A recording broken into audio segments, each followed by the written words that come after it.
One thing I learned in culinary medicine is how to use scraps, kitchen scraps that you typically throw away. And so let me show you how to do some slices for common spices that you use for cooking. So we have here garlic, onion, and tomato, and let's see what we can do with all those stuff that you usually throw away, and it's really a nice hack. So for this garlic, this garlic skin I thought is like trash. I now put this in the Ziploc bag where I use it for broth in the future. So I have here my kale stalks, and so I just kind of dump it in this bag where I freeze it, and then once it's full I just boil it and make a broth for myself. And since then I haven't been buying vegetable broth, and that's really a nice way to save in the kitchen. So but this one I usually just throw in the compost, so that's food for my garden. So when you cut your garlic, you kind of just press your weight on that instead of whacking it, because in the past I would do this, like that's how most cooks would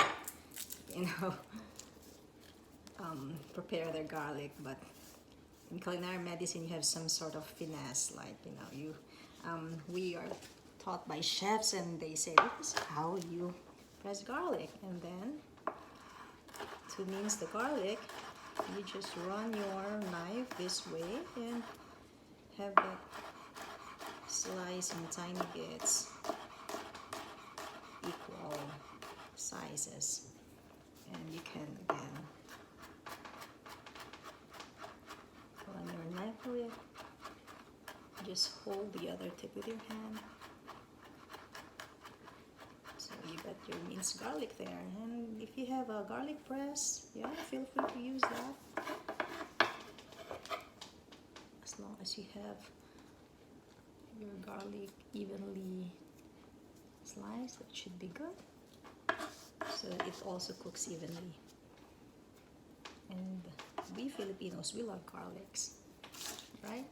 So this one, you could use this for your broth. So you have some rich oil there. There you go. The treasure bag. And for onion, so this one would be rolling around your cutting board to make it stable.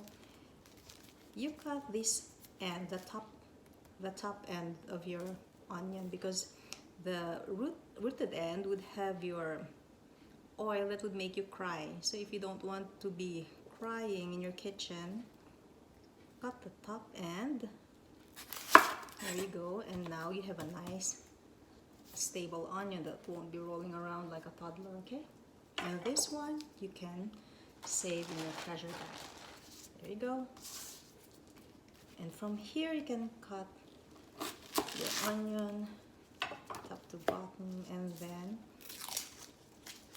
if you have some dark spots there and don't want that to go in your broth, yeah, feel free to feed that to your garden. But the rest of these few first layers, you could definitely use that for your vegetable broth.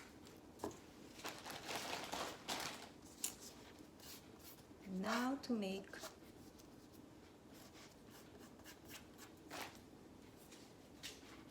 slices in your onion, you do this. And again, another layer.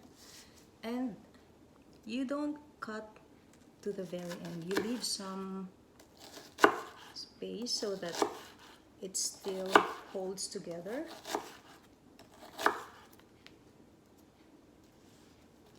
And you turn it around, and then now you can dice your onion.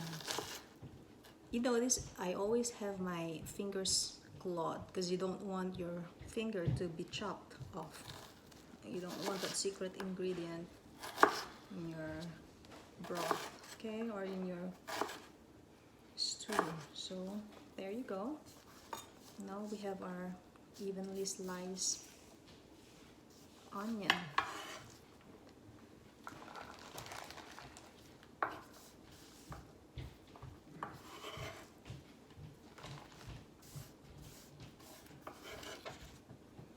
And you also notice that I don't use the sharp end of my knife in scraping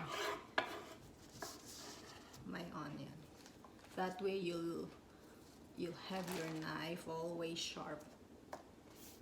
And yeah, feel free to use those scrapers, plastic ones, or even the stainless steel if you don't have that. But I typically just use the blunt end of my knife.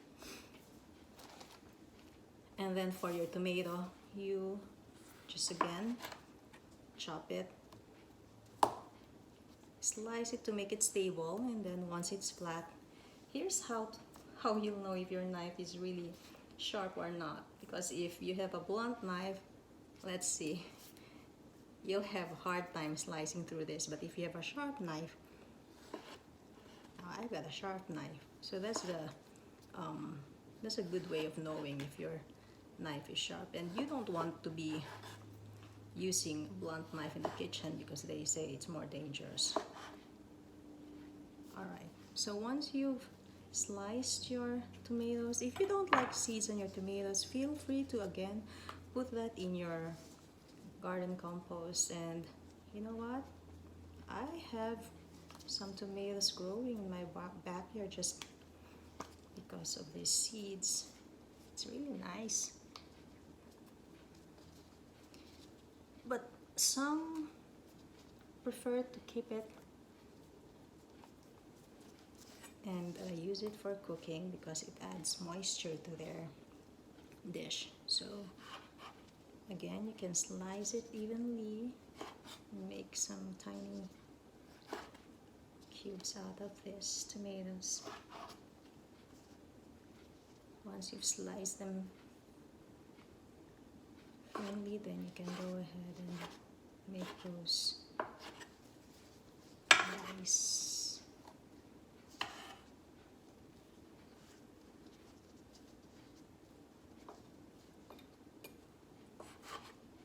So there you go. Really, that's an easy way to make those slices and make it even. So hopefully now you know that you could definitely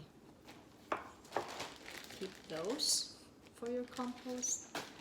Not compost, but treasure, and this for your compost.